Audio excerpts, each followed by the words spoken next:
Hi guys, welcome ulit sa ating trading channel, no? So, sa vlog number 3 na ito, gusto ko lang i-flex yung aking trades sa ETH USDT. So, katatapos lang ng trades and pansinin ninyo, dito ako nag-buy and dito na hit yung aking take profit, no? So nag-take profit ako. In fact, nauna na ako nag-trade sa ETH dito, nag-buy ako dyan, but eventually na-hit din yan yung aking stop loss, no? And then nag-try ulit ako dito, nag-buy ulit ako, and then finally nag-push yung price, no? And nahit yung ating take profit. And hindi ko na record yung trade kasi hindi ko alam kung ipagpapatuloy ko pa itong vlog na to o hindi dahil right now meron pa lang tayong 2 subscribers and hindi ko alam kung maraming interested sa ganitong format. Kaya hindi ko na i-record. But eventually, nag-decide din akong i-record ito para na sa ganun,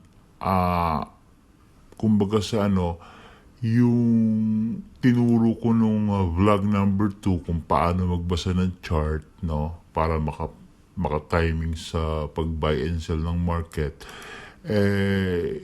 Kumbaga sa masusugan yon para ipakita sa inyo yung practical application na indeed yung tinuro ko dito sa vlog number 2 which is kung paano magbasa ng chart, ito yung application, no? And this is a live trading and kung ipapakita ko sa inyo yung ating positions, no? So wala tayong open position ngayon dahil katatapos lang ng trade ko. But dito sa order history, makikita natin, no, na dito ako nag-buy. So, ayan, nag-buy ako sa ETH around 7:53 kaninang umaga, no. Right now kasi mag-11 AM pa lang and maaga ako nag-trade 7 o'clock pa lang, nakamonitor na ako sa market and nakakita ko ng opportunity. So at 7:53 AM kaninang umaga, nag-buy ako. Okay? At this much dito. And then at around 10 o'clock, nahit na yung aking take profit somewhere here. So, from here to here, nag-gain ako ng 47% PNL, which is $10, no? Actually, yung percentage, mahalaga yan, ano? Hindi mahalaga yung pera. Kasi ang pera, pwedeng lumaki yan, pwedeng lumiit. Depende sa capital mo. Pero ang mahalaga dyan is yung percentage, no? Yung pagka-consistent ka sa percentage mo, yung laki ng pera sumusunod dyan, eh. In fact, mag-try tayo mag-calculate, no? So, dito gamit yung calculator. Okay? So, dito at 20x leverage, i-try nating ilagay, no?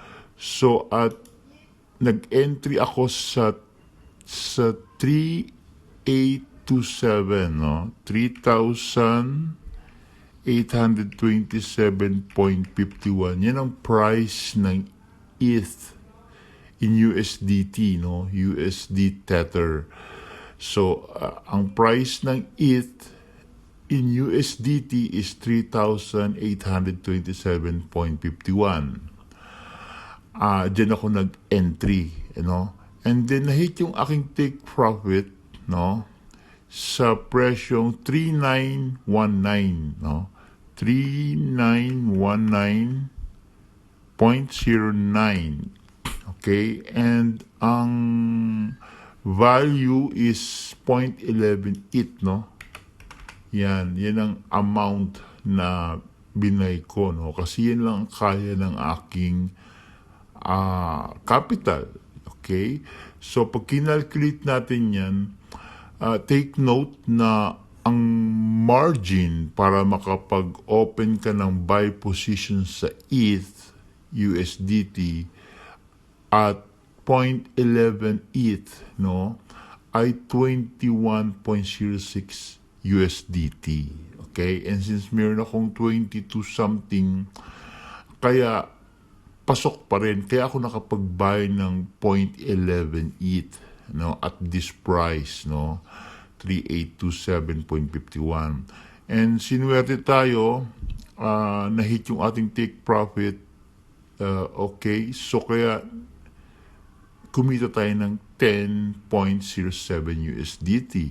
Ayan, 10.07 USDT at 47.85%. Ngayon, yung nasabi ko na napakahalaga yung percentage kasi kung malaki ang capital mo, pwede ka mag-open ng more than 0.11 ETH. No? Kasi kung ang pera mo lang ay 2106 USDT, yan na ang perang kaya mong ipangbili. Okay? 0.11 ETH lang ang mabibili mo. But if, for example, that's one contract, ano? Let's say 1 ETH, no? Ang bibilhin mo, ang gusto mong bilhin, that's 10 contracts. Ang halaga niyan para mabili mo yung 1 ETH na yan is pag kinalculate natin yan, ay 191.38 USDT. So in other words, kailangan meron kang 191.38 USDT na available para maging margin para makapag-open ka ng 10 contracts or 1 ETH, no? So, kung nanalo ka ng 47.85%, that's 91.58 USDT. Yan yung kikitain natin kung ito yung kinapital natin. And what if nag-open ka ng 10 contracts, no? So, kung meron kang 1,913.76 na pang margin or pang capital, yung pag-akit ng price na yon, the same 47.85%, that's 915.8 USDT. So imagine in just 7:53 and 10:18, so sabi natin 8 o'clock na yan, 9:10, in just 2 hours pwede kang kumita ng 915 USDT, or kung sa pesos yan, 915.8 times 58 mo na lang ang peso ngayon, that's 53,000. Ganun ka-powerful, no? Ganun ka-powerful yung kumita ka ng 47.85% in just 2 hours of trading. Na kung malaki ang capital mo, let's say may capital kang $2,000, pwede kang kumita ng almost $1,000 or 53,000 in just 2 hours of trading. So, yan ang gusto kong impart sa inyo, na kapag marunong kayong tumiming sa market, okay, in this case, naka-timing tayo kasi dito tayo nakapag-buy and na-hit yung ating take profit, and I think this is yung peak na, no, kasi bumababa na yung price, which is tama lang, sakto-sakto yung pagka-buy natin kasi naka-buy tayo at a discount price, and then na-hit natin yung premium price na take profit. So, kung magpapatuloy itong ganitong trading natin sa araw-araw, ay talagang malaking pera ang kinikita natin dito sa trading. So, kaya napakahalaga yung pag-timing, no? Kaya, kung hindi nyo pa napapanood itong vlog number 2 natin, dito diniscuss ko paano magbasa ng chart para maka-timing sa pag-buy and sell sa kahit anong market, no? Sa kahit anong market. In this case, ang market natin ay ETH USDT perpetual, no? Kasi nag-trade ako sa futures. Pero pwede nyo magamit to kung kayo nag-trade sa stocks or nag-trade kayo sa forex or nag-trade kayo sa kahit anong market, no?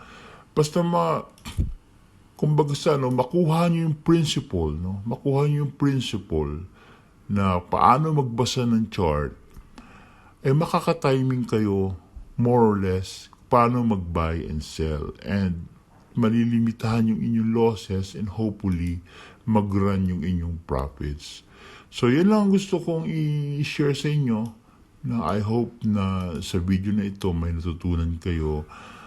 This is a live trading results, and umaasa ako na sa araw-araw makakakuha ako ng ganitong mga klase ng panalo para mabilis yung ating pag-accumulate ng wealth, no? So until the next video, hopefully makapag-subscribe kayo sa channel para sa ganun kumbaga sa magkaroon ako ng energy at ganahan pa akong vlog, at hopefully sa bawat pag-vlog ko nakakapulki ng aral na tututo kayo. And if you want to learn more, mag-comment lang kayo. Let's say may video ako, may napanood kayo, and may gusto kayong isuggest sa akin kung anong gusto nyong mapanood sa next vlog natin. I-comment nyo lang, nang sa ganun, magkaroon ako ng idea kung ano yung aking iba-vlog, and hopefully ma-address ko yung mga questions ninyo in the future. Okay? So until the next video, bye for now.